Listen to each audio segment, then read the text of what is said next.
Think I'm there. Hi. I think I'm there. Hi, everybody. I'm Kristen. Welcome to Frankenstein Tea. Frankenstein Tea is a daily program put out by the Island Free Library during this time of COVID. It's a program that I do every day, and it's a short story that I read out loud.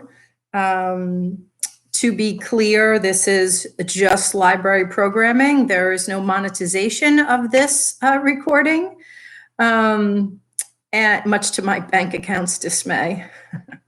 But it is library programming. It's a chance for us to check in, for you to sit back and relax, and for me to share a story with you. Really, librarians, my entire staff, and, most people in my community are really feeling this need to, stay connected and stay in touch and to see each other and to view each other. So hi out there. I am live and I'm kind of goofy, right? I'm looking at two cameras here. I'm still live on two channels. I'm trying to get everybody to go over to this one, which is YouTube. Pretty soon, I think I'll only be on YouTube.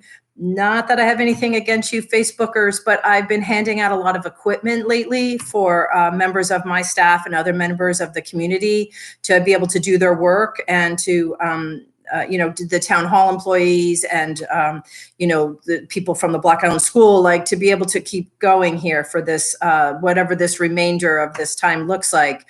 So I'm down to like only a couple of pieces of equipment. So if I can figure out another way to simulcast, I'll keep at it. But, look for me tomorrow on YouTube if you haven't found me there yet. And for those of you on Facebook, that'll look like a little like a shot of me, and it'll say, click here for Frankenstein Tea, or it says something like that. And that's what you need to do. If that doesn't work, then really, please let me know so that I can do some sort of tutorial on that. So that, that's part of what we're doing here is trying to get everybody up to speed and stay connected. So Frankenstein Tea. My father did find me on YouTube, and so he gets a prize. Well, not today. Don't get excited, Dad. But he asked me for a Ray Bradbury story. Then I happen to have this big fat collection in the library, and I found his request. So tomorrow you can look forward to some Ray Bradbury, but not today, because as I've said before, I do like to do a pre-read, and I hadn't done that yet. So, but I'll go home and read some of those stories tonight and read the one my father suggested and see if we get there tomorrow. For today, I'm going to read something. I'm going to read two things, I think, from a collection. It says Stories and Other Stories. One More Thing by B.J. Novak. B.J. Novak is probably most famous. I don't know if that's fair. Most famous on what am I trying to say? The Office. That's what it is, The Office. But when I read his thing, he went to Harvard. He's no slouch here. He's stand-up comic. He's in Quentin Tarantino films and in a Disney film. So B.J. Novak, this is his debut collection. The collection is called One More Thing, Stories and Other Stories. And I'm going to read, the first one I'm going to read, again, I think I might get to two. But let's start with this one. This is called The Something by John Grisham. John Grisham woke up shortly after sunrise in his large, light-filled house outside Charlottesville, Virginia. He put on a pot of coffee for his beautiful wife, picked up the fresh, crisp newspaper from his driveway. He was still a print guy. Print had been good to him. And flipped peacefully through the front section as he did every morning until he found something that nearly made him choke on his locally baked bread. Congratulations to author John Grisham, declared the full-page ad, which featured a smiling, handsome picture of his face from 10 years ago, whose new thriller, The Something, debuted this week at #1 on the New York Times bestseller list. Congratulations from everyone at Random House Publishing. Then, in smaller letters, check out The Something and other John Grisham bestsellers at randomhouse.com. Nothing happened for a minute. Birds chirped. John Grisham picked up the phone. Dale, John Grisham, call me back. Call me back ASAP. Thanks. Looking forward to your call. This is John Grisham. Then a minute later, he texted to the same number, call me, 911, JG. A minute later, his phone rang. Hey, Dale. Dale was John Grisham's new editor. Art was still his editor officially, but he had handed off most day-to-day duties to this new guy, Dale, 7 months ago. And so far, there had been no problems. But so far only goes so far. As the protagonist of his latest book liked to say, so far only goes so far. First things, congratulations, said Dale.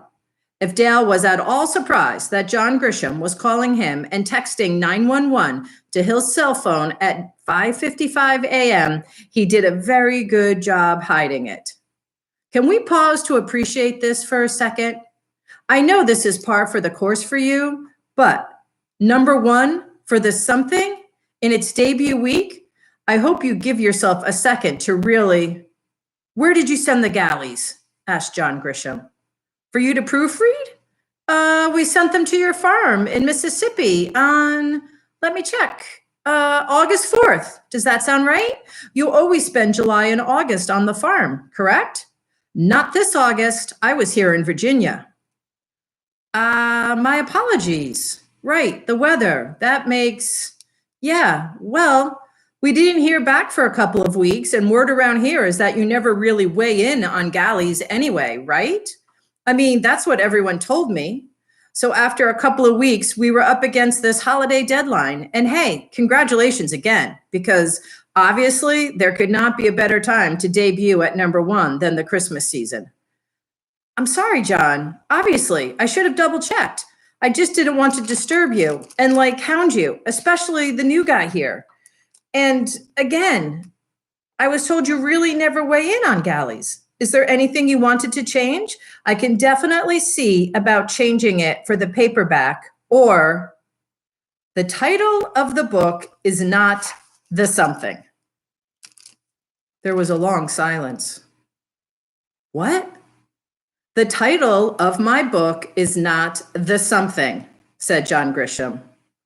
I'm looking at the manuscript right now, sent in by you to us, dated July 2nd. The Something by John Grisham. I just meant The Something, said John Grisham, careful to calibrate both his emphasis and his anger, precisely not letting either cloud the other. He then repeated what he had just said with every possible intonation, approaching it like the methodical defense attorney he once was, just so it would be entirely 100% clear to this person named Dale. The something. The something. The something. Do you get it, Dale? It was going to be the something. I was going to decide that part later. Okay, I think. Why didn't? Okay. John Grisham could practically see the excessive blank space between Dale's words, more typos, these ones over the phone. I gotta tell you, John, said Dale, finally starting again, I gotta say, people have actually really responded to this something. It feels deliberately ambiguous. You know, it's elegantly vague. It basically lets people project whatever. The book, said John Grisham, is about a civil rights attorney who was blackmailed by the El Salvadorian maid he risked his career for in order to sneak her children into the country. Okay? It's not meant to be elegantly vague. This is about right and wrong, about the limits of the law, about concrete legal issues and specific personal actions. A good title would have been, oh, I don't know, Dale, off the top of my fucking head, The Case. The betrayal, the immigrant's trial, the immigrant, the threat, the letter, the lawyer's pen, the blackmail, just to name a few. Or, he said, trying to sneak this one in there, the one he really wanted but was a little shy to bring up. I thought, so far only goes so far. Wouldn't be the stupidest title in the world if we wanted to go for something different. What would that refer to? Asked Dale. Oh, like the something refers to anything? Exploded Grisham. The point is, look, forget so far only goes so far. It's stupid. It's pretentious. It's not what I do. Look, look, look. This isn't a ghost story, Dale, okay? The something. No, this is about concrete issues of our time, maybe more than anything I've written since probably Pelican. And thematically, it's about the unforeseeable consequences of the compromises we all make. In any case, the something is, on every level, a completely inappropriate title. Okay? Okay, Dale? Do you understand that now? How if you were to get any two words wrong in this book, these are two pretty freaking important ones.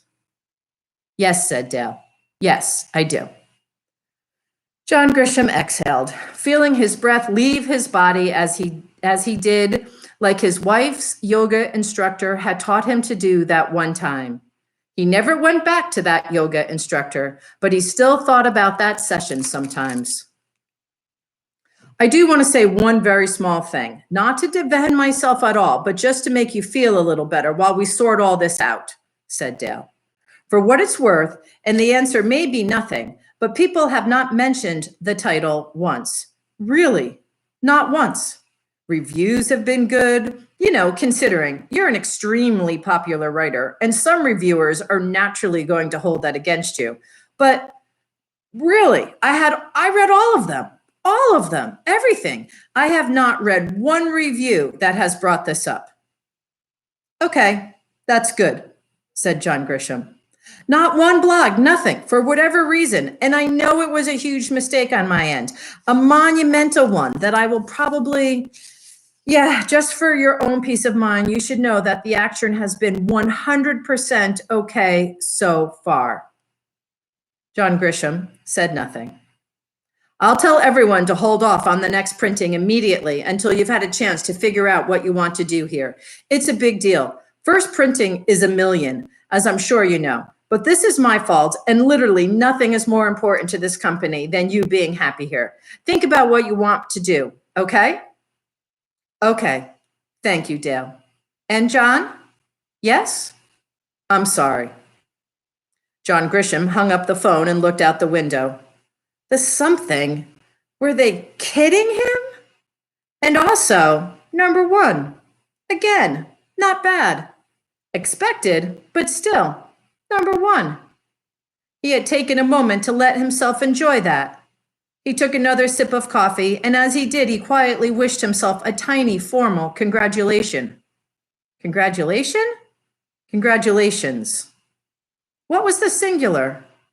John Grisham wasn't sure. He didn't need to know. Guys like Dale were paid to know things like that. Apparently, although guys like Dale were paid to do a lot of things they didn't do right. John Grisham took a sip of coffee as he thought about what to do. The coffee tasted good. After all these years, he finally knew how to get the proportions right. John Grisham walked over to his bookshelf.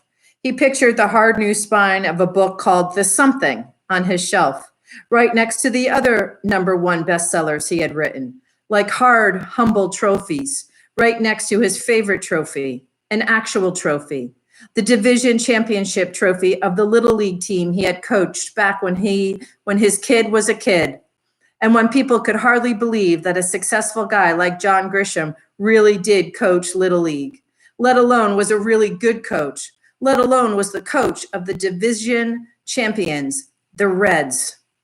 It looked okay on the shelf in his mind. The partner, the racketeer, the runaway jury, the something, the street lawyer. Not great, just okay. But only okay. But still okay. If he couldn't enjoy a morning like this, wondered John Grisham, if he couldn't appreciate learning about his own #1 bestseller in a crisp, rolled up newspaper delivered right to his front door, even now, deep into the internet age, if his book was #1 yet again and the reviews were actually perfectly kind, if he couldn't shrug this off and move on with his morning and have mercy on a perfectly decent guy like Dale, who had made a mistake and felt terrible about it, then what was the point? What was it all for? On the other hand, how did John Grisham become John Grisham? By caring about every single detail, by never letting a single comma go unquestioned, calling an entire book the something by accident? What would the man in the photo in the ad from this morning's paper, the handsome, ambitious self of 10 years ago, still dressing up for photo shoots, still bringing it after 20 odd bestsellers, what would he think of that? Manager. John Grisham suddenly remembered that's what they were called, not coach. You coached Little League, but you called yourself a manager, just like in real baseball. Or at least John Grisham did, because he cared about things like that. Or did he just care because the kids cared? Did the kids care? And now that he thought about it, his official biography on the dust jacket always referred to him as a Little League coach, not a manager, and he had never thought to correct it. John Grisham ran his finger along the trophy and thought back to that championship season, and soon found himself thinking back to the day, years later, when he realized with more suddenness than sadness that he had to call Random House to have them take that part out of his bio because his son was in high school and hadn't played Little League for years, even though John Grisham still thought of himself all that time as a Little League coach. Manager, Little League manager. It really has been a long time, thought John Grisham. Now we heard the clock tick. Were some ticks louder than others? How come you sometimes heard a clock tick? Shouldn't it be always or never? Why sometimes? John Grisham decided to let this one slide, but just this once. He thought of his life and smiled, then stopped. It had been a pretty nice day so far, thought John Grisham, but so far only goes so far. That is a short story from One More Thing by B.J. Novak, and it is published by Knopf. And I'm going to read one more. It's fairly short, so hang in there. I'm going to read another one from this collection. I'm going to switch around here. B.J. Novak, One More Thing, Stories and Other Stories by Knopf. This one is called The Ambulance Driver. An extra minute could make the difference between life and death. He always arrived at the hospital minutes before any other driver. Hey, just so you know, it's true what they say. You really are the best ambulance driver we've ever seen. Nurses would breathe at him as they swept his patients into the hospital off to their surgeries. Thank you, he always remembered to say. It means a lot. Really, thank you. The ambulance driver knew he was the best ambulance driver, and he knew it was a great thing to be. That wasn't it. One day, the ambulance driver told his friend Dan, another ambulance driver, that he had a friend who wanted to be a singer. What should my friend do? Asked the ambulance driver. Is your friend good? Asked Dan. He'll never know till he tries, right? Said the ambulance driver. Or she. That's right, said Dan. So, should he or she go all out and quit and go for his dream? I guess the only way your friend can find out is to go for it, said Dan. Well, as you probably figured out, I'm the friend, said the ambulance driver with the bright, wide grin that the truly happy share with the truly stupid. I'm the friend. I want to be a singer, but not just a singer, Dan, a singer-songwriter. Dan's face went as white as one of their passengers. Hey, said Dan, hey, let's think about this. I'll never know till I try, right? You said that when we were talking about my friend. Look, okay, you want honesty, said Dan. People generally don't make it. I mean, I'm sorry, but that's just how it goes. And even, let's say you did. What you do now is so, so important. You're an ambulance driver and you're the best at it in all of Grant County and probably beyond. There are statistics. It's not even close. I mean, come on. The most important thing in the world, and you're the best at it. How does that feel? That's the thing, Dan. I know how it should feel. Hey, this isn't a joke, said Dan with an intensity that surprised the ambulance driver. The universe tells you what it wants from you. You just need to listen. And the universe is telling you to drive that ambulance. Interesting. I'll think about that, said the ambulance driver. Since when did Dan speak for the universe? The next day, the ambulance driver asked a different person what he should do. This woman was a friend who had gone to his high school and wasn't an ambulance driver. He didn't even know what she did, in fact, but for some reason, she always gave the best advice. They met at a coffee shop. What does your heart tell you? She asked as she sipped her hot chocolate. He said he didn't know. On one level, his heart believed that he should help as many people as possible, which was exactly what he was doing now. But another part of his heart really wanted to see where this music thing might go if he put everything he had into it. Couldn't your heart tell you more than one thing? If you were truly confused about something, which he was right now, wouldn't that mean your heart was too? The ambulance driver's friend lowered her head 30 degrees and then tilted it back after 2.5 seconds. What does your gut tell you? She asked. You give the best advice, the ambulance driver said. The ambulance driver quit his job the next day. Later that night, he was officially an amateur musician, singing to 11 people at a bar 50 miles away. His first song, My Song for You, got a lot of applause, though his second song got none. But that was probably because he didn't know there was a one-song limit. So sorry, he said, after that was explained to him. But as he apologized to the bar manager, something happened. A voice he had never heard before rose up from somewhere around the center of his body, skipped his mouth altogether on the way to his head, and then, once it was there, rattled around and echoed so loudly that it almost literally knocked him off his feet. I'm not sorry at all, shouted this voice, a voice that actually took him more than a moment to recognize as his own. It was the voice he always sang with from then on. The ambulance driver put out dozens of albums with hundreds of songs over the years, but none was as popular as the children's song he wrote to amuse his young son at bedtime. I was walking along, which he volunteered to perform at his son's kindergarten class, and which was such a hit that he was invited back to perform it there every subsequent spring. The song went like this. I was walking along, I was walking along, I was singing a song, I was singing a song, got a hole in my shoe, got a hole in my shoe, stepped in a puddle too, stepped in a puddle too, had to roll up my sock, had to roll up my sock, rolled it up to my knee, rolled it up to my knee, rolled it up to my waist, rolled it up to my head, and then I went to bed. And the children screamed like this, again, again, again. Do you know what it's like to sing a song that started inside you to a room full of laughing, dancing children who keep singing it even after you stop? It feels like the world is made of music and you are the world.